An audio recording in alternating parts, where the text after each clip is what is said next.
Perfect. Good evening. Do we have folks from DHCR here on Zoom? I can see your text, but not your faces.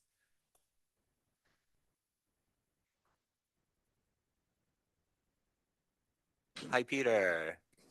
Hi, Noah. Can you hear us? You are quite loud in here. Great. So Bartek is turning the sound down. Hi, April. It's nice to see both of you. Hey, Noah. Thank you for coming. Are we ready to start? Yeah, great. So it is 6:02 p.m. on June 10th. This is the City of Kingston Rent Guidelines Board Research and Analysis presentation meeting. We're here at Kingston City Hall. I'm going to call roll for board members. Noah here, Deanna, Arlene, Lee. Here. Mie. Here. Junior. Here. And Carol has expressed her regrets. She is tuning in by the YouTube channel and is going to text me any questions that she has that I can then pass along. We had a mix-up in communication about the dates she was out of town. Peter, April, do you want to take it away and introduce the presentation? Sure. So there have been two sets of documents that have been sent to this board over the last week.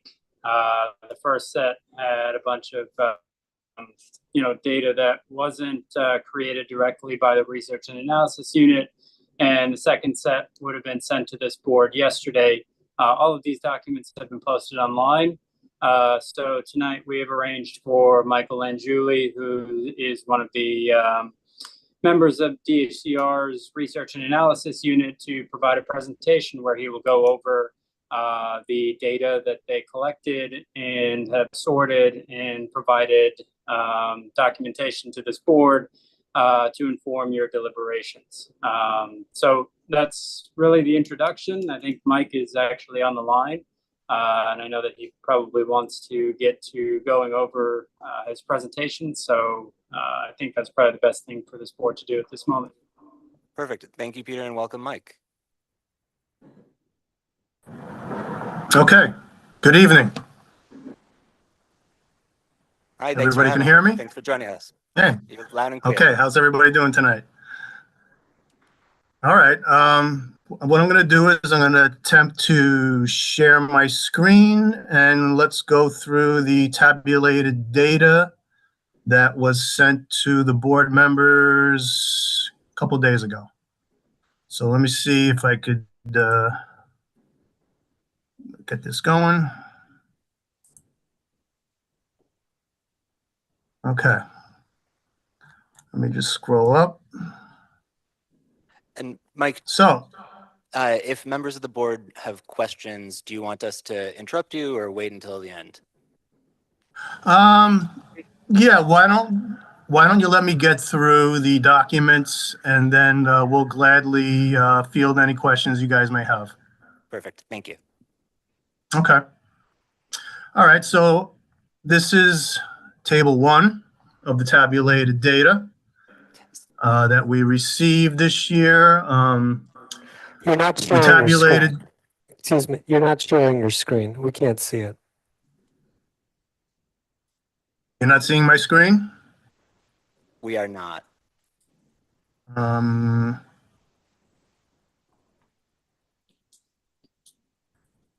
did click share screen, entire screen.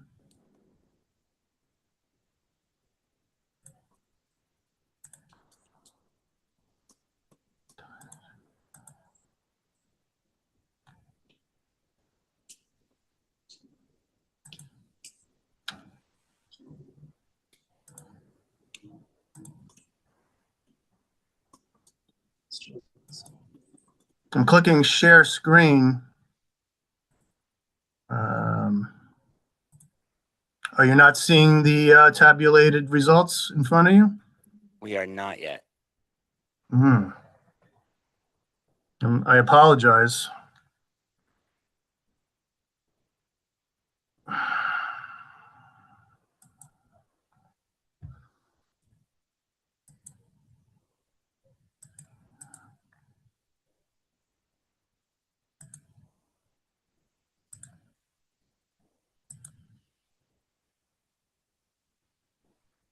Better? Perfect. Thank you. All right. I apologize. This is It kind of new to is. me, sharing screens. Okay. It is how we All right, all great. have been living our lives. This adventure. Yeah, Thank you. so here we go. We tabulated 12 schedules for buildings containing 348 units that are subject to the ETPA. This is the raw data in thousands. So here's your income over the 2025 survey requests 3 years of data. So owners reported us their income and expenses 2022, 3, and 4. So this is the actual numbers that we received. These are all, of course, in thousands. So that's the numbers that we got. Scrolling to table 2.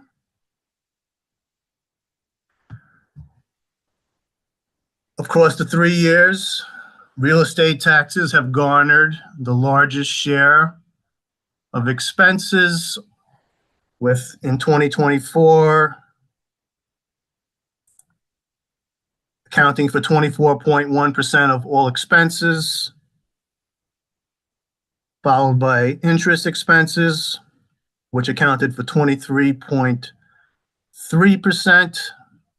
So these are the percentage of each category, which equals out to close to 100%, maybe off by a couple of tenths of percents due to rounding. So over the past 3 years, yes, real estate taxes has garnered the largest share of expenses, with interest being second. Table 3 shows the rate of increase over 2022 and 2023 in income and expenses. The rate of increase on total income in 2023 to 24 was 0.6%. The rate of increase of expenses excluding interest and depreciation being a negative 1.7, with repairs and maintenance being down, miscellaneous expenses down by 67.5%. Now, please remember, this is only based on 12 buildings. So a couple of buildings can easily offset these numbers by large percentages. It's a small sample. Total expenses, including interest and depreciation, falling by 3.2%. So remember, these are rate of increases or decreases. So income in 2022 to 23 increased at a rate of 4.7, and then compounded by the rate of increase in 23 to 24 of 0.6%. Expenses excluding in 22 to 23 rose by 0.4%. Then in 23 to 24, rate of increase was a negative 1.7%, with total expenses being a negative 3.2. Again, please bear in mind, this is only 12 buildings that participated. That's table 3. And table 4 is the cash flow. Cash flow would be the excess income over expenses. So cash flow in 2024 was in excess of 33.28% over expenses. So income did exceed, and there was a leftover 33.28 excess income over expenses. So that is the 4 tables of the tabulated results of the survey. What I can do now is share the vacancy tables. vacancy tables, we have over 1 year and 2 year which apartments which were vacated and then re-rented in 2024. So we had a total of 61 apartments that were vacated in the 3-year period of the survey and then were re-rented in 2024 with tenants signing a 1-year lease, vacancy lease. We had 61 of total apartments. The left side going down is the previous rents. These are ranges of $999. I'm sorry, $499. So this is previous rent by current rent going across. So for example, if I were to pick out this 13 number here, which means that 13 apartments were vacated by a tenant previously paying in the range of $1,000 to $1,499 and was re-rented in the same exact $500 range. This 36 number here means 36 apartments were vacated and 36 tenants signed a vacancy lease within the same rent range. So that's how this table works. Left side going down is previous rent from the exiting tenant. Top here is the rent of the entering tenant, with median previous rent of tenants signing a 1-year lease term of $1,600 and a median of exactly the same of $1,600, probably as a result of the increases promulgated by this board over the past 3 years. So that does fall in line with the zeros. Those are 1-year leases. Here's this 2-year leases. We had 0 tenants signing 2-year leases on vacancy leases. Interestingly here, this is the lease term, 1-year leases, previous rent by current lease.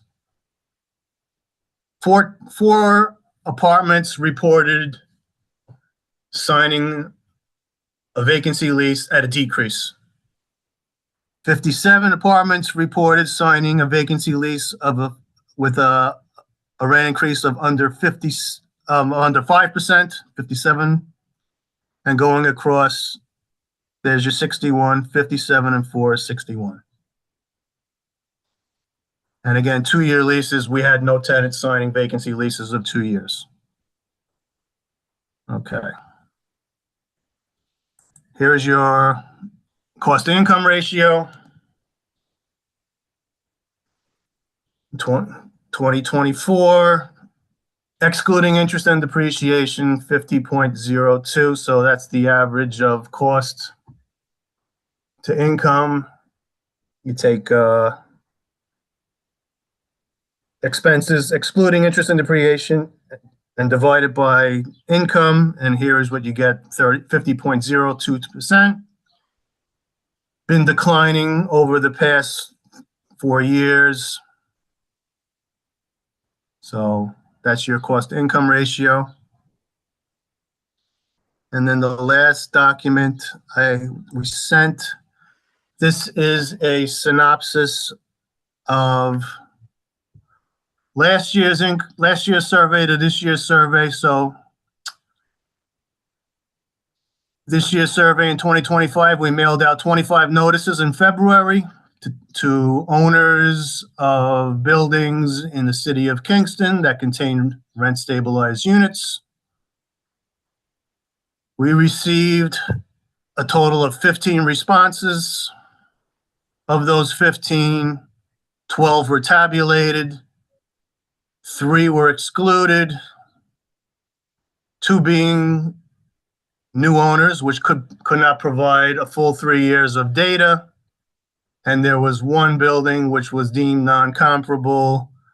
The reason being there must have been a large increase or increase or decrease in one of the expense categories, which we always are able to return to an owner and ask for an explanation. And when I say a dramatic increase has to usually exceed 50% from one year to the next. We returned one schedule and the owner responded without a explanation for the dramatic increase or decrease in a couple of expense categories. So we excluded that one as well. So total registered ETPA units in 2024 was 968. We tabulated 348, which constitutes a 36% share of the regulated units for the 2025 Maintenance and Operations Survey. This is a very small sample.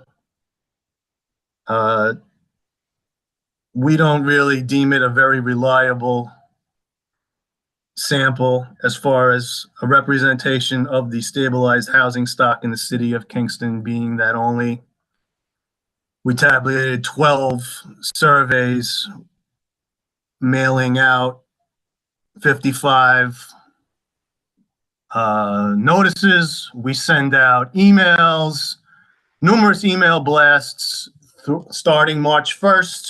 That's when we open up the survey for owners to start logging into our portal. And we make phone calls. We follow up as much as we can. We do the best we can to get the largest response possible. We only received 15 for this year's survey as opposed to 19 for last year's survey, with 40 buildings not responding. So that pretty much sums up the tabulated results that were sent to the board. And I don't know, does my colleague Sal have anything he wants to add to this? No, I think I'm okay at the moment, Mike. Okay. All right, so Can we, while this is fresh in our minds, can we ask questions about this set of reports? sure. I've got questions, but let's go through page by page and maybe get all of our questions out per page. That's all right. Okay, you want to go back to the Yeah, let's start at table 1. yeah, you want to start at table 1? Okay. Do members of the board have questions about the data on table 1? Yes, Arlene. Am I missing? Hi, my name is Arlene. Thank you for your work. Am I missing anything? Is there anywhere here where it says that this is 12 units, or did we have to wait until we got to this last page and then realize that this isn't a reliable sample? Well, Well, this is 12 schedules. I didn't know that 12 12 schedules mean 12 units. I thought 12 schedules 12? meant fuel, utilities, payroll. I thought those were the No, schedules. no. 12 schedules means 12 buildings. 12 oh, well, why do you say schedules instead of buildings? That's just the term that the unit uses. Each building does submit a schedule. The schedule contains the income and expenses. That's just a term for buildings. So yes, 12 schedules is 12 buildings. Oh, okay. And maybe for people as not clever as I, maybe put down buildings next time, if that's all right. Arlene, this is April. The reason we use schedules is that that's the number of buildings that actually submitted the schedules back to our unit. So it is representative of 12 buildings, but it's 12 owners that submitted their schedules back to the agency. Okay, I didn't understand that. Okay, I'm again, you finished this saying that this is not, that you don't consider this a reliable sample. So I'm not sure how much time I want to spend on these numbers. Yeah, well, statistically, 12 schedules is not very much a reliable representation of the housing stock in the city of Kingston. I mean, it's a small snapshot. It is what it is. That's what the owners, we got 15 responses and we're able to tabulate 12. That's, take it for what it is. My sense is that this is the data that we've got, and so I think it's important to understand it, and it'll help us understand next year's presumably better data with a higher response rate. Other questions about Table 1, Junior? Yeah, I've got a few. Am I on it? Yep. Okay. My assumption is that the information in these tables is just the average of all the schedules that you received. Is that correct? Yes, that is correct. This is the result of the 12 schedules that were tabulated. But it's the average of like when we're talking like, so you're just adding up everything. So when you're calculating the percentage changes, like that's taking an average of all of those units. Yeah.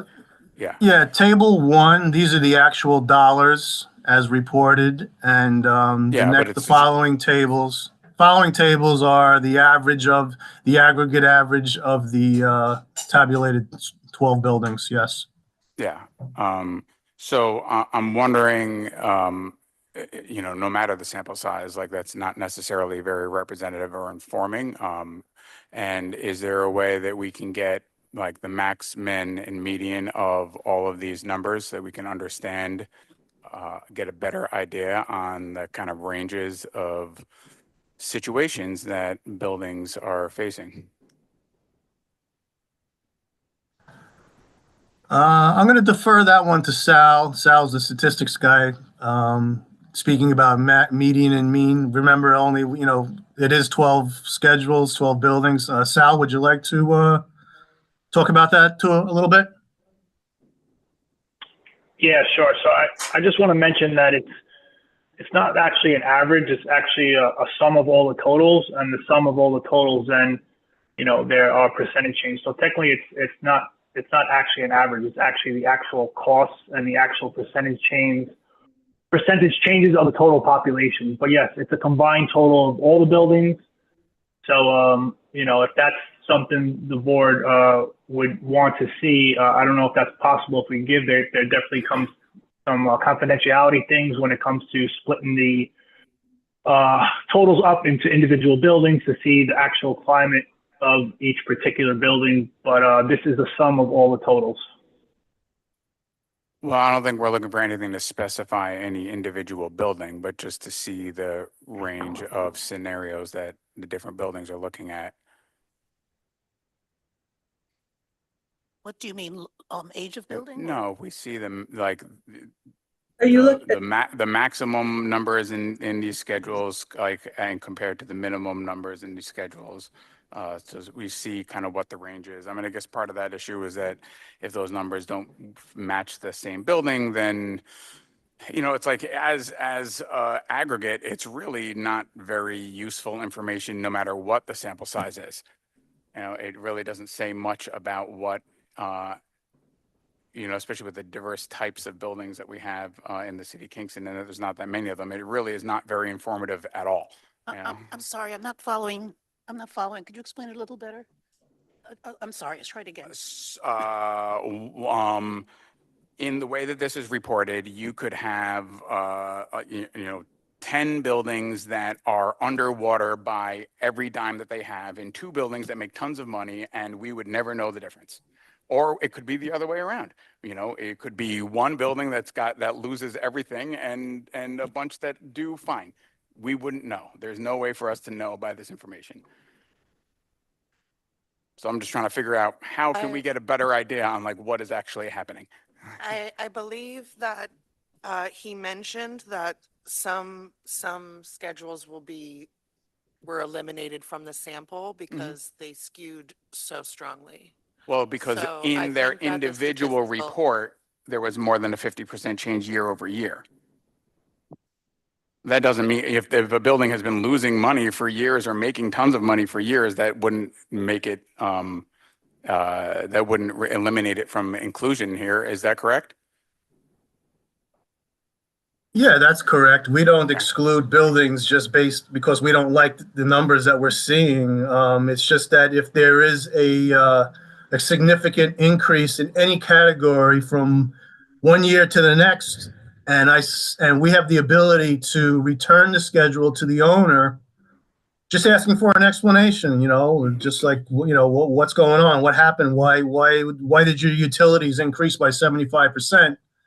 And if they return the schedule without an explanation, there are times when we're going to have to exclude it. Yeah.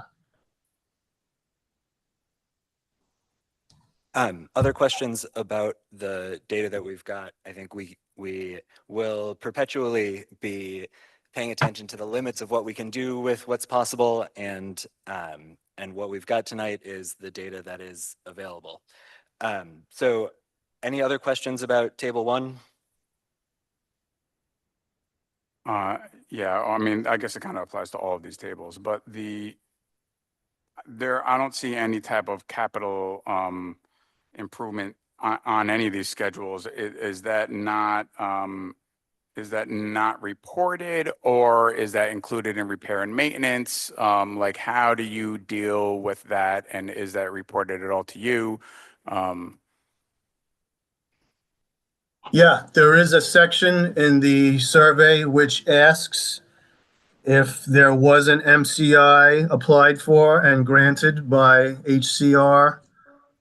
Of the 12 buildings that were tabulated, there were no reported MCIs filed or granted in the 3-year period. However, there may be a capital improvement that is, and it would be in the repairs and maintenance category. It's just that the owner never did file for an MCI, but it's very possible that it could be in the repairs and maintenance section, and that's where it should be. Oh, what is an MCI? Major capital improvement.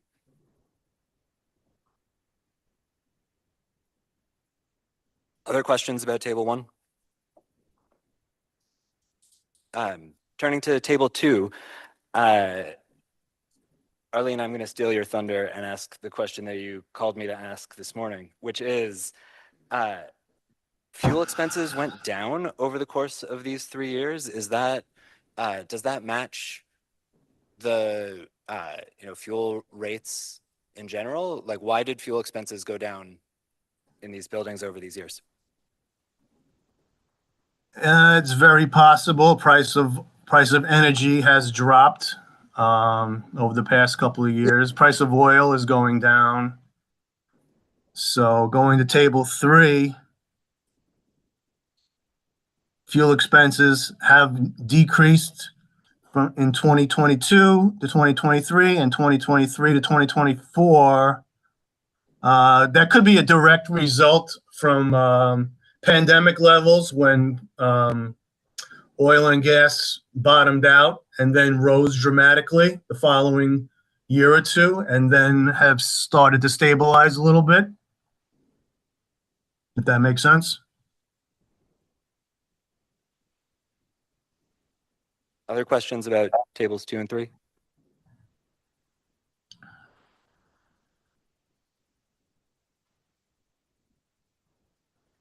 I just want to confirm that I'm reading this correctly.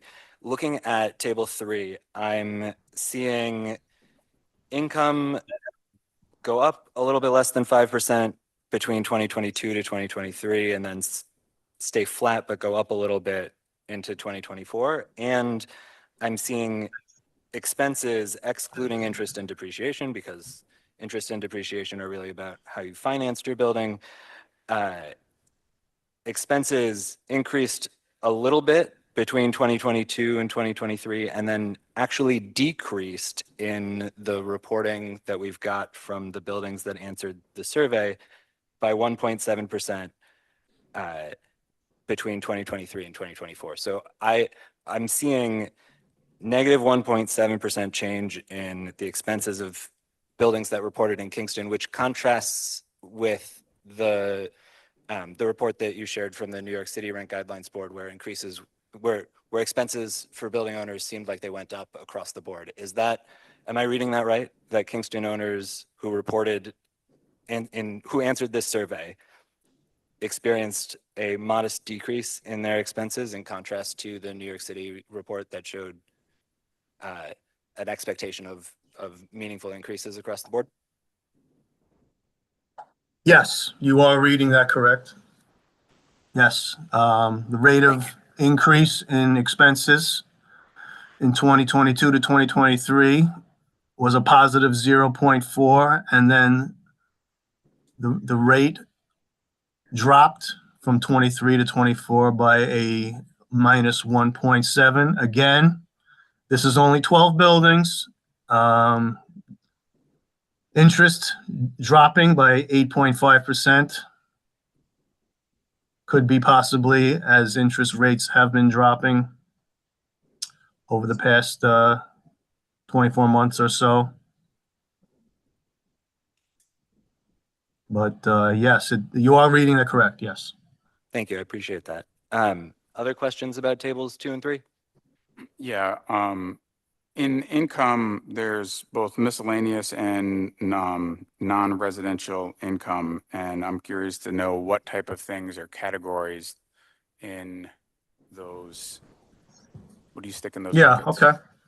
All right, what I'm going to do is I'm going to bring up the instructions which are available to all owners when they log in. These are the instructions for the survey. And I'm going to scroll down to income, which is what the question is being asked. So non-residential income includes, I don't know, I'll read it to you, including rental income from other sources, such as stores, units exclusively used for professional or business use, and garage and parking spaces not rented or allocated to building residents.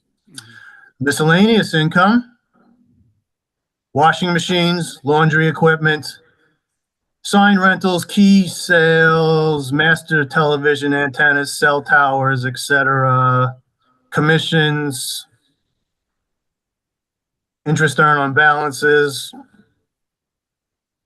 charges for gas, electricity, telephone, fuel, or other special services are also included, energy tax credits, and so on. All of these income components should be entered in these two categories, with residential income being from the dwelling units, garage spaces, parking spaces, etc. So this is directly from the when you log in, the owners can see the instructions. They just click on it and it guides you as far as how to allocate your income and your expenses into each category.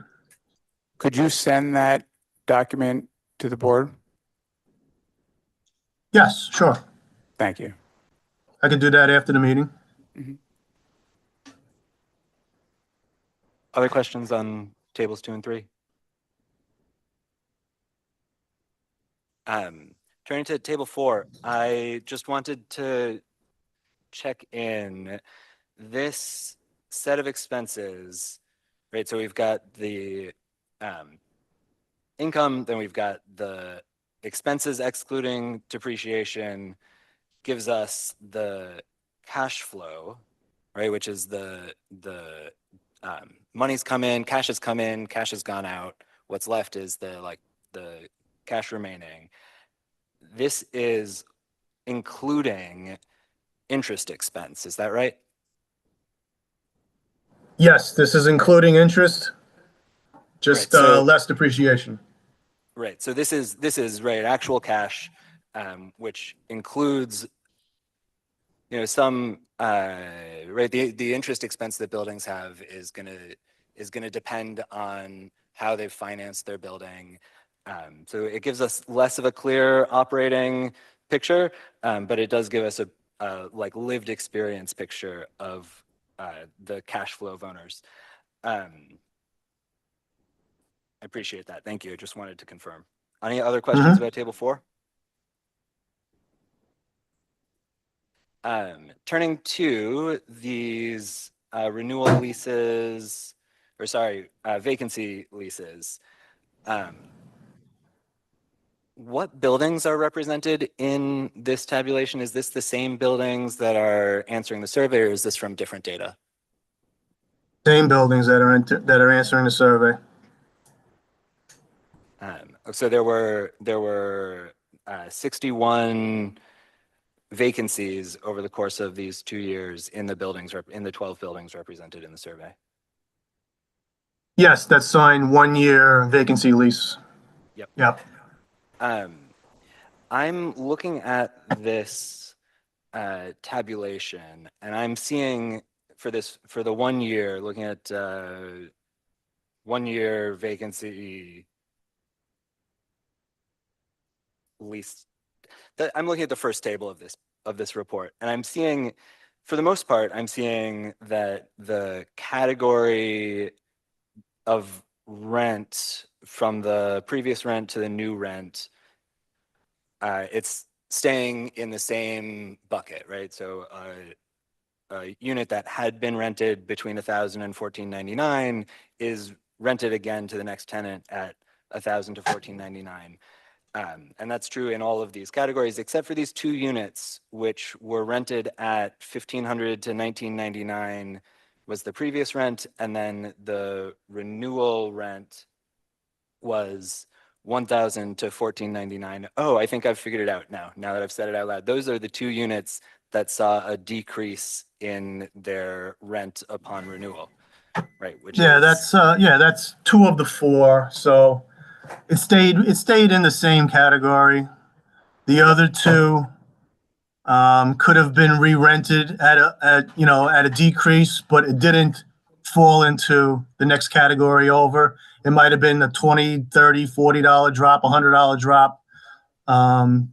So these 2 actually did fall back from the 1,500 to 19.99 category into the 1,000 to 14.99 category. Yes. Perfect. Thank you. Other questions on these? I don't understand this table. So when I see that number 13, does that mean that 13 units were vacant? Is that Yeah, that all means means? so that means that of the 12 buildings that were tabulated, 13 units were reported by the owners as being vacated by a previous tenant and then being re-rented with a tenant signing a vacancy lease in year 2024. So 13. So this is both rented, both vacant, made vacant and rented? Or should we just say? Only vacant, only vacant, not lease. This is not lease renewals. This is vacancies. These are all vacancies. Yes, So that number these are 13 vacancies. means there's 13 vacancies. Yep, those are vacancies. And the one below, there's 2 vacancies. And then over here, when we see 61, that means there were 61 vacancies that, so what does the 1-year lease mean? That means that these people had 1-year leases and they vacated? Well, when they were re-rented, so in other words, a tenant left and then a new tenant entered. So these apartments, these 61 apartments are not currently vacant. And they were not reported vacant in 2024.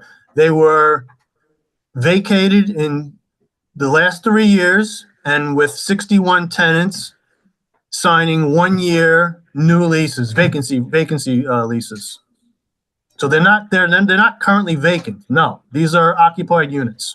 So this number, A vacancy lease means that someone moved out of the apartment and a new person moved in. So when it's reported as a 1-year lease, that means that someone moved out of the apartment and the new person that moved in signed a 1-year lease. If the new person that moved in signed a 2-year lease, it would be considered a 2-year vacancy. But exactly, this means that it's not the same person. They didn't renew their lease.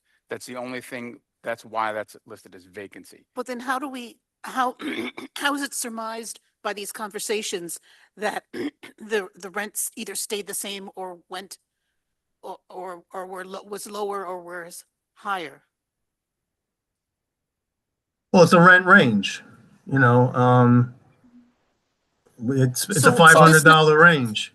So this number 13, Well, for example, just take this number 13, that means that 13 units were made vacant and then 13 new leases were signed. 13 leases were signed for the same range. In the same range, correct. So there is no way of knowing. Okay. All right. So then well, that number 2 also, that means that 2 apartments in that range were made vacant. And then 2 apartments in that range were rented. So we don't know about, I guess what's confusing me is, Arlene, it's April again. It means you're not coming through. that in the You're not coming 13, through. the number 13 means 13 apartments.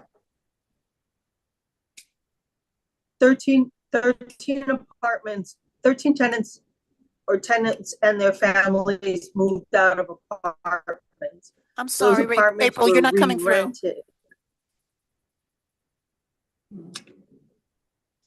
Yeah, just to reiterate, the 13 number means 13 tenants moved out and 13 new tenants took occupancy and signed a 1-year vacancy lease in the same rent range. Okay, I'm good. Is there a reason why we don't have renewal leases in the same way?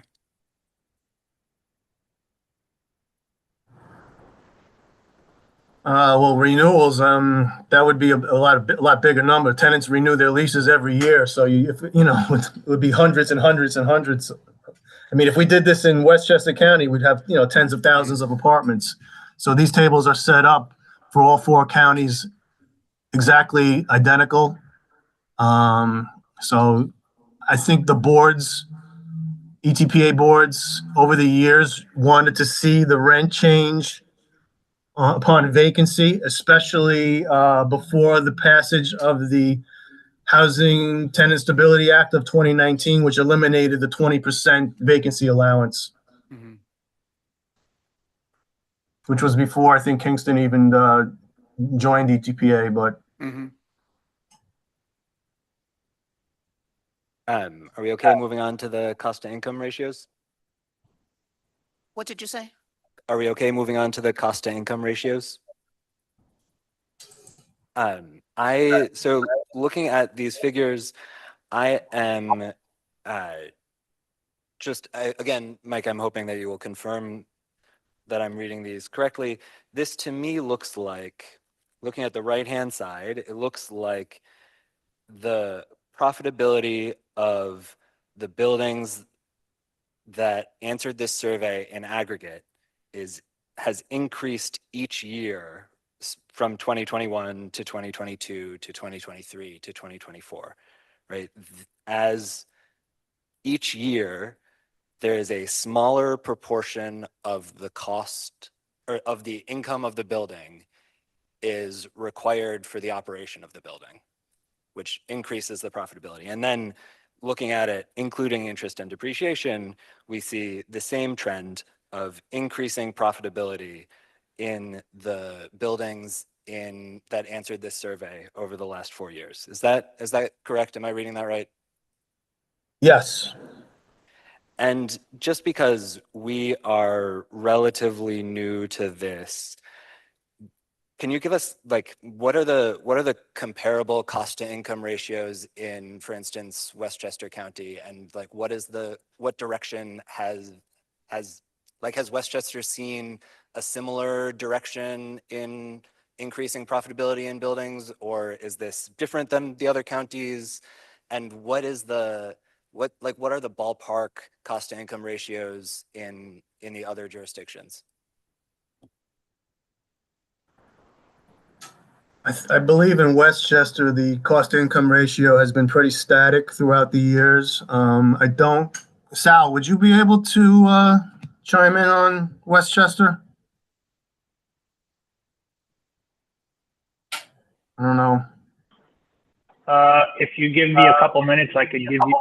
If you give me a couple minutes, I could give you a range of what it's been in Westchester.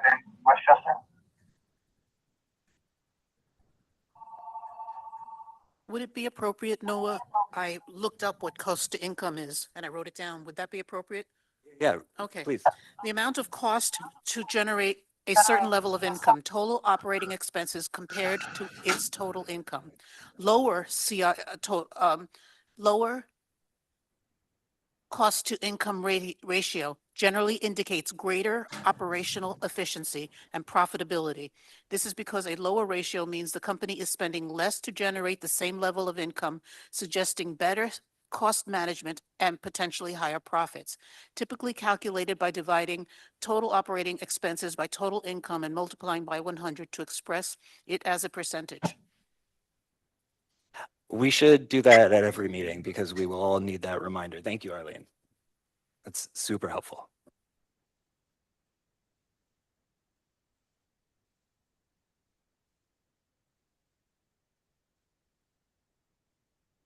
Sal, any luck on Westchester figures?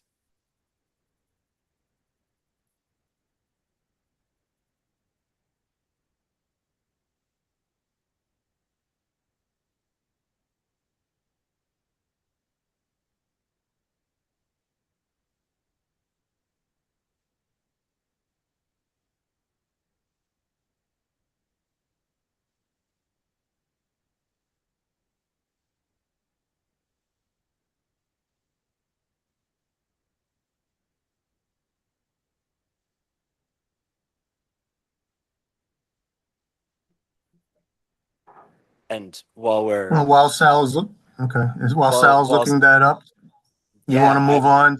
You want to check out this information here? This is the responses. Any yeah. questions on this?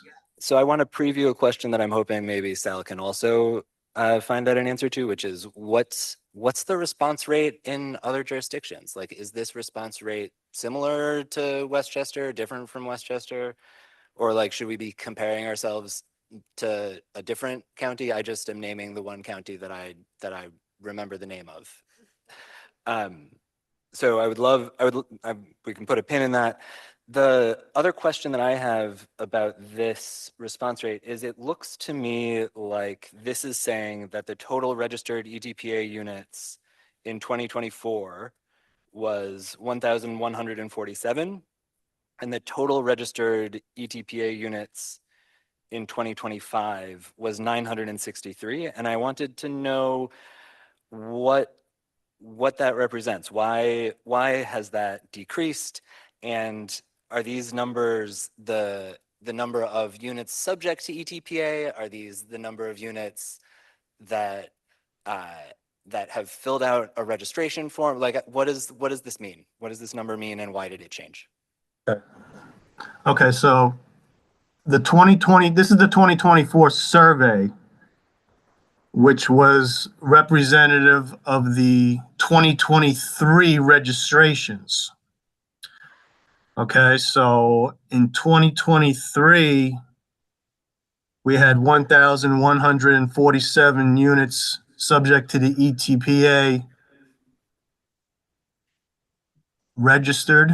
And then in 2024, we have, see, this is the 2025 survey, which is 2024. This registration number is from 2024 because 2025 registration just started in April 1st, so it's ongoing. So it's going to be a lot lower.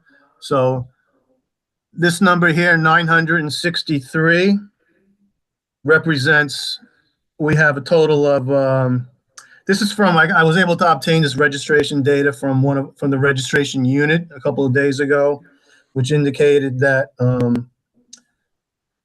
registration year 2024, 47 buildings in the city of Kingston registered containing 963 units.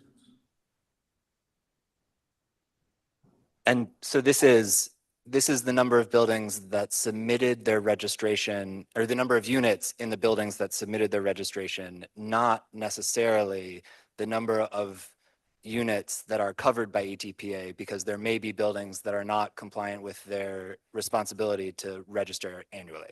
Is that right? That is correct. Yes, that is correct. Okay. The So agency did create a new unit, the non-registration unit, the late registration unit, which is targeting owners that have not filed their registrations for the 2024 registration year. For all the counties, all the 5 boroughs. So, yeah, it did. Remember, owners can back register their buildings, and this number 963 is still ongoing. Owners can still register for 2024. So this number is still going up by the month. does the registration unit or the pursuing non-registration unit produce reports? Because I would be curious to see how, like, how compliant buildings have been in Kingston with the registration requirement. I know we've seen some bumpy compliance, and I would love to know how well folks are learning about their responsibilities and fulfilling their responsibilities, and to know how effectively DHCR is at ensuring that non-compliant buildings do get the lawful penalties that are now that they're now responsible for if they're non-compliant.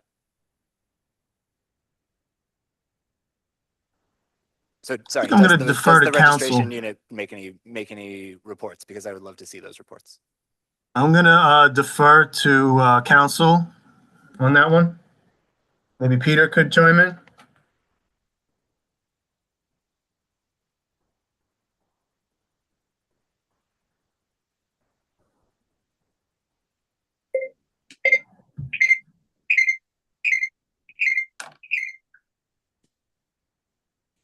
Hi, can everybody hear us? Mm-hmm. Yes.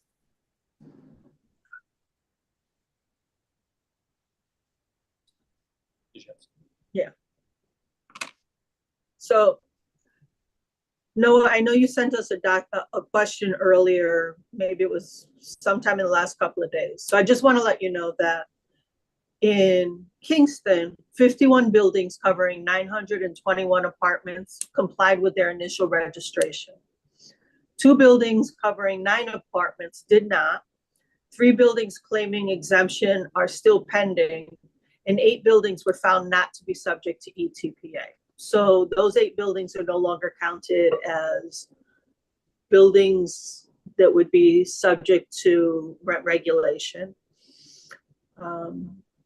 I'll defer to Mike's number, which was 47, but the number I had from earlier this week was 46 buildings had been registered with 949 apartments. So the registration in Kingston has actually been very good.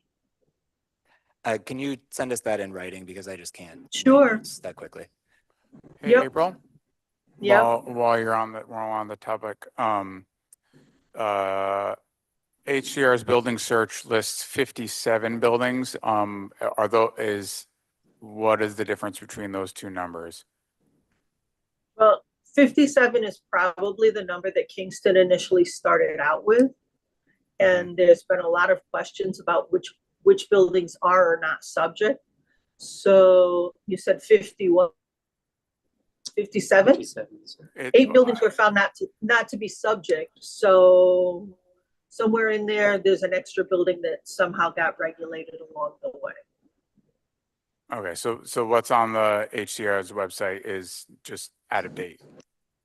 Well, it's what was submitted to us from Kingston. I mean, updating the information is a different issue, but that is the information we started with when we started providing assistance to the city of Kingston and the Rent Guidelines Board. Okay. Sal, any luck on Westchester information? Sure. Yeah, I have a couple of pieces of information.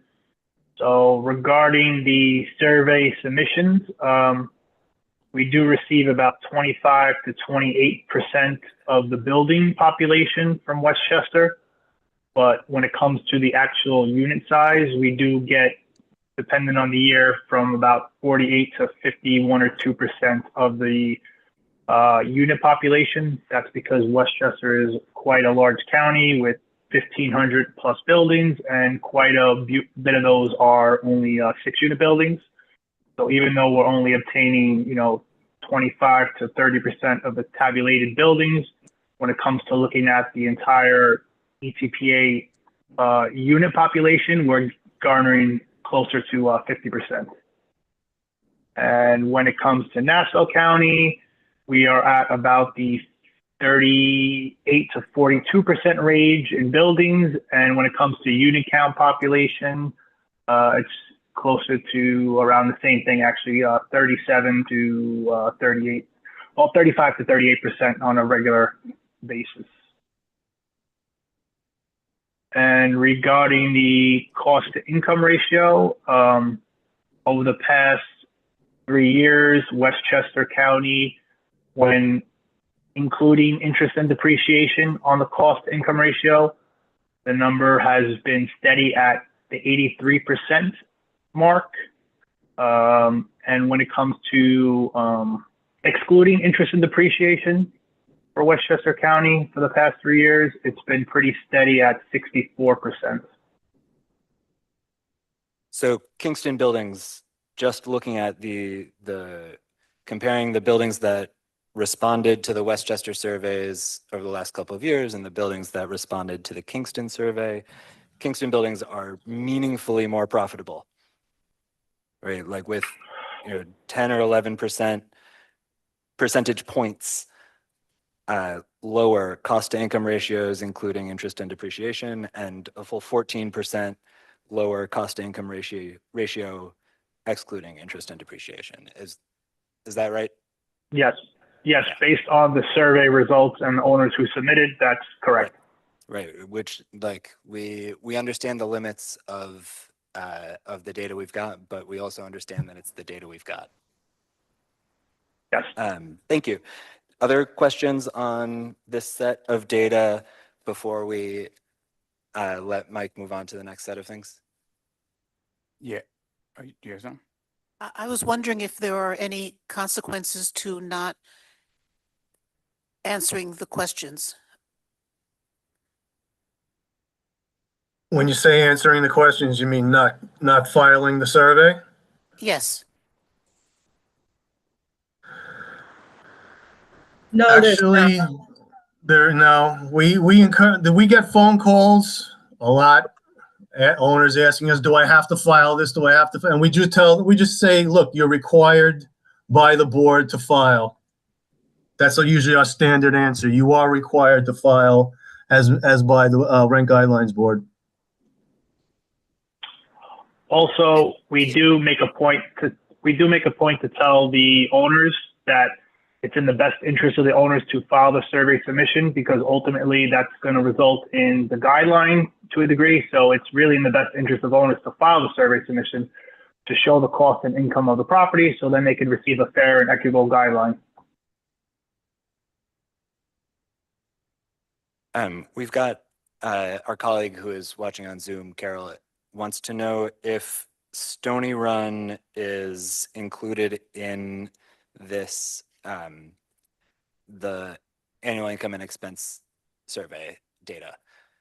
And I imagine your answer is you can't tell us because that would render the information not anonymous. Yeah, that's correct. These buildings the owners do check off that they request confidentiality. So we're not obligated to, yeah, definitely. I mean, just simply based on the number of units reported, it would not be possible that they are included. I'm gonna continue to not try to think about the anonymity involved in that. Moving on to the other reports. that we've got? I Unless have Junior- another question about, kind of this is a matter of course on how this is done. The new owners, so they've owned it for less than 3 years, and I imagine that that's because you're asking for a couple of years of data, so they can't report years of operations from previous years, right? And that's the reason why that they are excluded. Yeah, that is correct. The survey requires 3.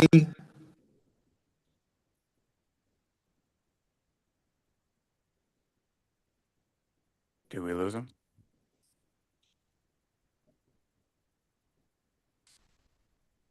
We lost you for a second there. Require 3 years worth of data. So without providing 3 years of data, we cannot include them in the tabulations. So is there any, let's say an owner reports every year and then that property sells, is that by just the way that it's done, that property would then be excluded from any reporting for the next 3 years, even if they comply and register and send in all the information? That's even if you have even if you already have that data from the previous owner, that's information still would not be tabulated.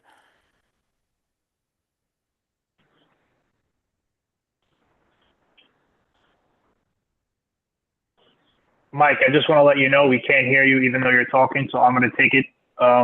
Yeah, so unfortunately, they would be excluded for 3 years unless there is some sort of overlap of management where the same management company is running the property, and then we could, pull that data over from the previous, year stuff. And it has happened in the past in Westchester County, but not in Kingston currently as being semi-new.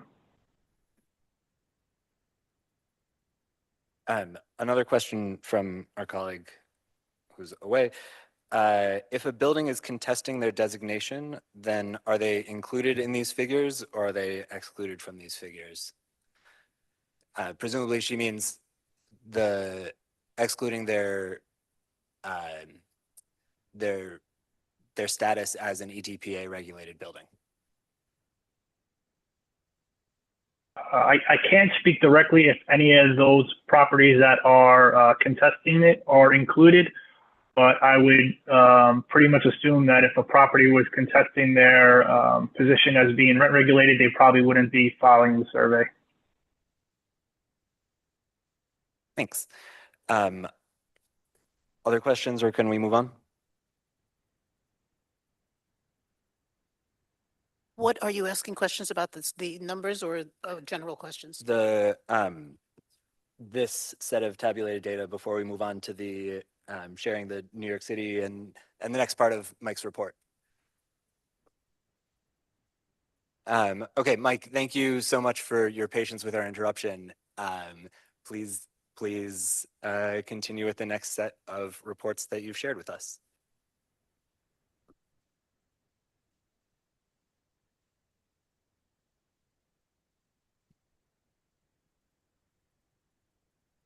Well, I have a question. Why is it important for us to know what's happening in New York City?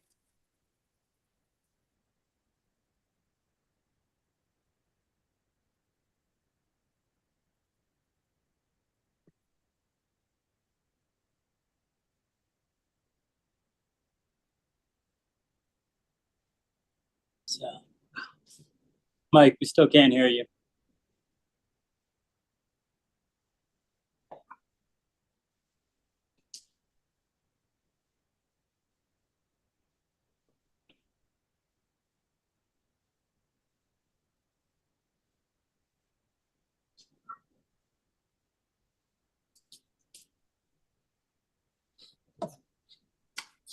Looks like I just got disconnected as well, but I'm back. So I'm not sure what was heard, but as I said, we provide those reports because the New York City Rent Guidelines Board does provide some pretty extensive research on different topics.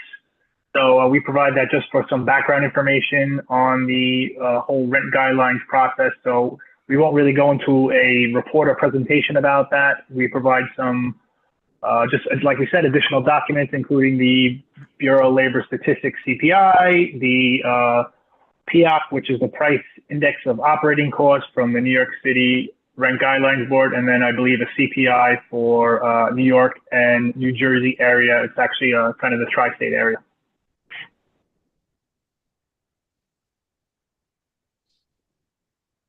All right. Do we have other questions about the data that has been shared with this board?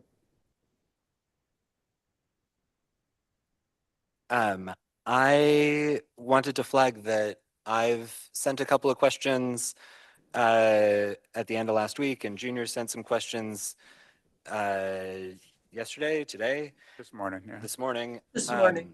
Can we expect, when can we expect written answers, or are you telling us that we can't expect any answers from these questions? I would love a written response. Yeah, we're on meeting. Yeah, okay.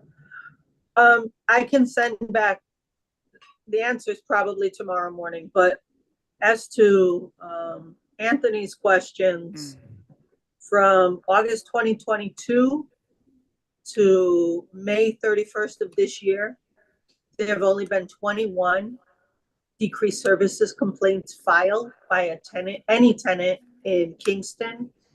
6 were granted, 7 were denied, 7 were closed without any action, and there's only 1 still remaining open. So guess that averages out to about 70 a year for Kingston.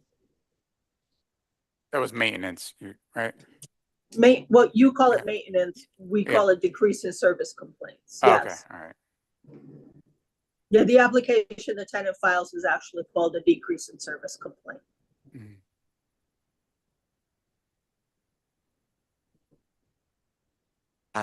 Other things that we should talk about while we have experts on the phone? Are there other things we should talk about while we have experts on the phone? Do we have other questions? I do have a question. What can we do to encourage recruitment to our 2 empty seats? Mm-hmm. I will let you answer that question, April, but my sense is that it is the city council's responsibility to nominate people, and DHCR. Yeah, we don't have any role in that process. We are responsible for appointing the candidates once they're sent to us by the local legislature. So that's the ball is really in Kingston's court on that. So I guess the answer is we should write our alder people. We should what? We should write our alder people and tell them that they should To- consider. Because I haven't seen any even recruitment Mhm. anywhere. My Well- alder person is in the room, so I'm going to ask her later tonight. Other questions? Nope. I want to thank you so much, Mike and Sal and April and Peter, for joining us tonight. I so appreciate the real hard work that goes into making these reports. Even as we all recognize the limitations of them, this is what we have to work with, and it is really important that we have something to work with. And I so appreciate you and your teams making this happen. So thank you so much for this, and for taking our questions, and for being a partner in us figuring out how we work as a board. With that, I'll entertain a motion to adjourn. Especially before April and Peter go, I'd like to make a motion that the board send a letter to the mayor and the common council, specifically asking that they nominate members to fill the 2 vacancy seats and have them seated immediately. Since we don't have a secretary that would typically do that, and I'm not sure the best way to actually do that, but I mean, we can write that, but I think we should, the board should see it before it goes out, whatever, but something to that effect. Is there a logistical problem in doing that, April, Peter? No, Just a matter of choosing who's going to write the letter. Okay. Can I make a friendly amendment Mhm. to your motion? Mhm. I would suggest rephrasing the motion to the Kingston Rent Guidelines Board. Sorry, I'm gonna type slow. Mhm.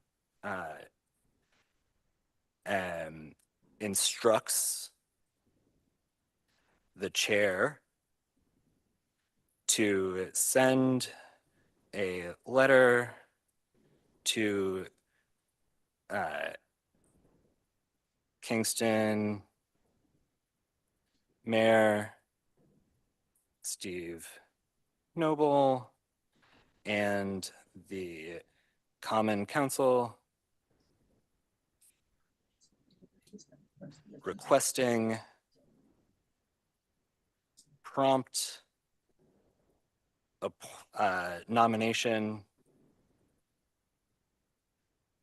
of people to fill vacant Rent Guidelines Board seats. And I don't know that this needs to be part of the motion, but I will send a draft of the letter. Or if this motion passes, I will send a draft of the letter to this board for comment before I send it. Should we, should we say in the letter that we need a tenant advocate and an owner's advocate? It's not public, that's open.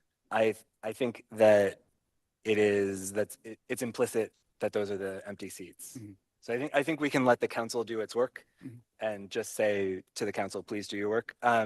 We have a motion on the table if, and That is, will you yeah. accept the friendly amendment? Yes. Junior accepts the friendly amendment to the motion. Arlene seconds it. Do we have any discussion? All in favor? Aye. I, Any opposed? Hearing none opposed, the motion carries. I will draft this letter today or tomorrow and send it around by email before sending it to our elected officials. Any other business before I entertain a motion to adjourn? I would love to hear a motion to adjourn. I'll make a motion. Junior moves. Is there a second? Mia seconds. All in favor? Aye. Any opposed? Hearing none, this meeting is adjourned. It is 7:13 p.m. Thank you so much, all of you and our DHCR colleagues. I really appreciate your joining us. And as always, thank you, Bartek, for making everything